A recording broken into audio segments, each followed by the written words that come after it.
malala ao amin'ny tompo ho aminareo mandrakariva ne ny fahasoavana sy ny fiadanany Jesoa Kristy tompontsika. Amen. Hafa ihany ny tompo Andriamanitra, hafa ihany ny tompo Andriamanitra. Isaia toko fa 4:20, ny andininy 9 hatramin'ny andininy 11. Mofinaina voalahatra ho antsika anio, manasongadina amintsika fa hafa ihany ny tompo Andriamanitra. Mamaraparana ny bokiny Isaia mpaminany ao anatin'ny fizarana 7 ny bokiny Isaia, ilay antsoina hoe Isaia 7, dia manasongadina ny vahoaka voababo izay tafaverina tany razana, tafaverina avy any am-pahababona. Dia indro hitantsika eto fa vaky vava mihitsy Isaia manasongadina ny mahafa ihany ny tompo Andriamanitra.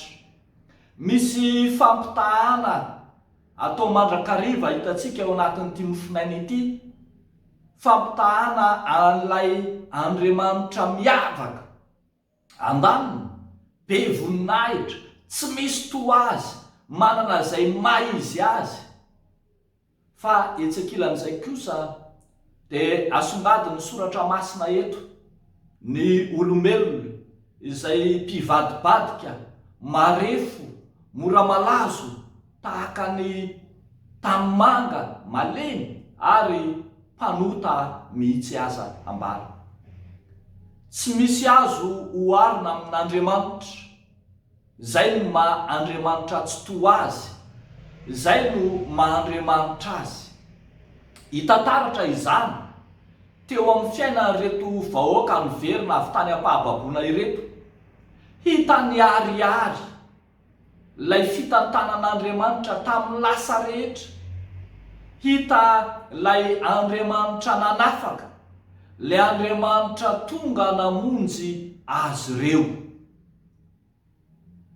Ny vahoaka ampahatsiarovina eto fa vahoaka mpanota, vahoaka meloka, vahoaka fatrapiodina tamin'Andriamanitra, ary rariny loatra aza raha toa ka niaran'ny fahoriana sy ny fijaliana samihafa raha niaran'ny loza ireto vahoaka ireto. Eny, rariny loatra raha niatra tamin'ny kapok'Andriamanitra.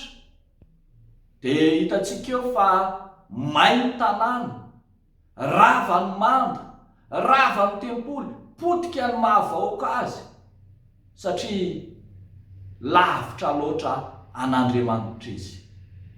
Fa eo anatrehan'izany fahatsiarovany reto vahoaka reto izany fa lavitra an'Andriamanitra izy, no anantenany, iandrasany an'ilay Andriamanitra vonona mandrakariva hamonjy azy. Izany hoe, na dia ao anatin'ny farany lalina amin'ny fahotana aza reto vahoaka reto, dia mahatsiaro sy mbola miandro ny famonjen'Andriamanitra izy. Ambara mantsy ry havako malala fa tsy misy famonjena izay atolotra Andriamanitra ho an'ny olona raha tsy mahatsiaro ny olona fampanota tafalatsaka ao anatin'ny kizo. Tsy maintsy mahatsiaro ho voafatotra izay vao voavaha.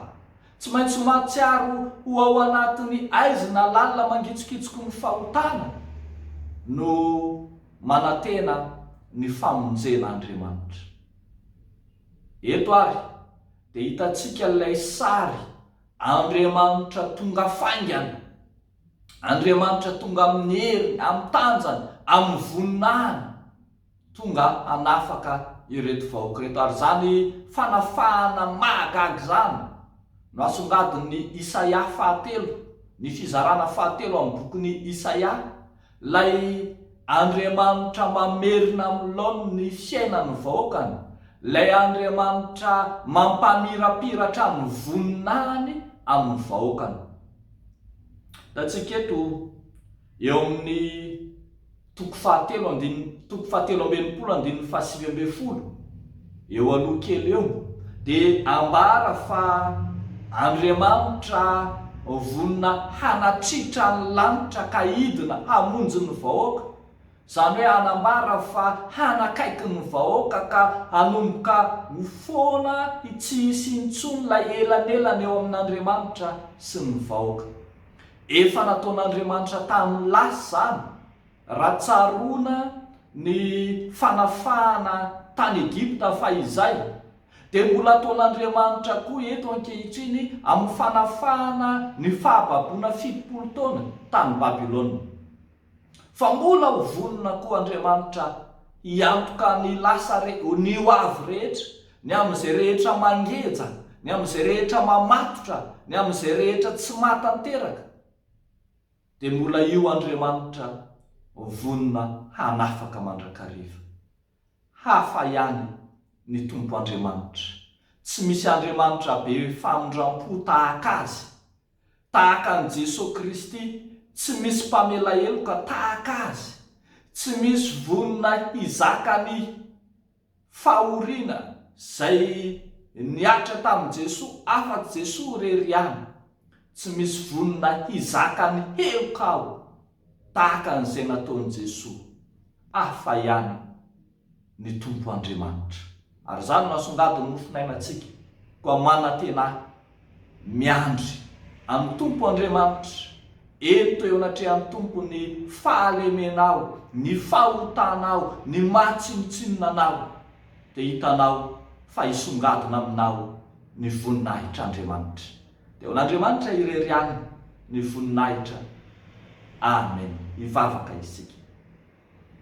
Endreny fifalianay Jesosy Tompo, ravoravo manana anao ilay Andriamanitra miavaka, Andriamanitra tsy misy to azy, Andriamanitra tsy to ilay vonona hamindra fo sy hamela heloka aminay.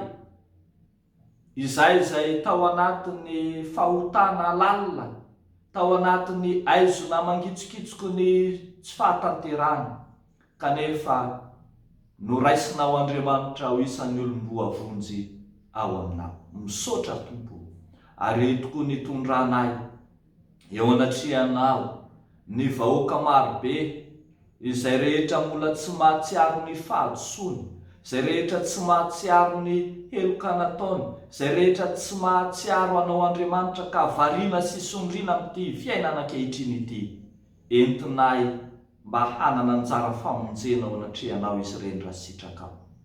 Fa entinay eo anatrehanao koa ity herinandro vaovao diavina ity, ireo tsy salama Jesosy hiantanay eo anatrehanao, ireo izay azo pahoriana ampionono ampaherezo, ireo izay vesaran'ny olana maro samihafa, omeo fanafahanao amin'ny anaran'i Jesosy Tompo sy mpamonjy no anaovanay izany vavaka izany. Amen.